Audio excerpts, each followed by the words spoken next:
Salut tout le monde, dans cette vidéo, nous allons proposer un plan possible d'un dossier de recherche en sociologie.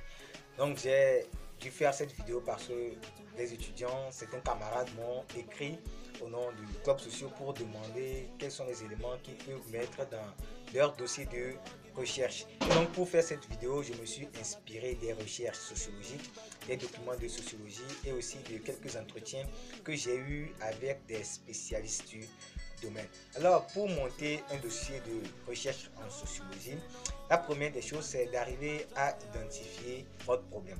Lorsque nous disons problème, ce n'est pas forcément une situation négative. Ça peut être une situation qui est à l'excès ou une situation qui a défaut. Lorsque nous prenons par exemple des grossesses en milieu scolaire. Donc, la normale aurait voulu que les élèves ne tombent pas enceintes en milieu scolaire. Donc, à voir que certains élèves tombent enceintes en milieu scolaire, ça peut constituer un problème parce que cette situation est à excès. Et comme deuxième exemple, lorsque nous prenons des mariages tardifs au Togo, donc la normale également aurait voulu que, bon, à un certain âge, on arrive à se marier. Mais on voit aujourd'hui que les jeunes sont un peu plus réticents, tardent à se marier. Donc ça peut aussi constituer un problème. Alors l'étudiant doit arriver à identifier un problème.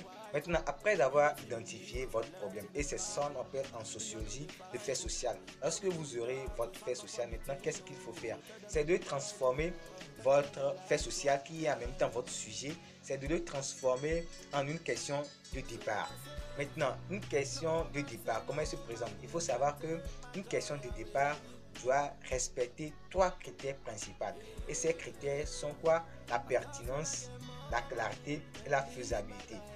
Comment savoir si votre sujet est clair? On dit le sujet de départ est clair lorsqu'elle est comprise de la même façon par les interviewés ou les gens qui vont vous lire. Le sujet est pertinent lorsqu'elle apporte de nouvelles connaissances à la science. Et votre sujet est faisable lorsque l'étudiant que vous êtes, vous avez les moyens nécessaires de réaliser votre étude. Donc, lorsque vous aurez identifié le fait social, votre problème, et vous aurez trouvé la bonne façon de poser votre question de départ, là, il reste un grand travail. Donc, vous aurez à continuer avec le cadre général, le cadre méthodologique et la présentation, analyse et interprétation des données de l'étude. Donc, dans cette vidéo, nous allons nous arrêter au cadre général. Maintenant, quels sont les éléments du cadre général de l'étude? Dans les éléments du cadre général de l'étude, nous avons quoi? La problématique. Après la problématique, nous avons les hypothèses. Après les hypothèses, nous avions les objectifs. Après les objectifs, nous avions les objectifs. Et après les objectifs, nous avions la pertinence. Après la pertinence, la définition des concepts de l'étude.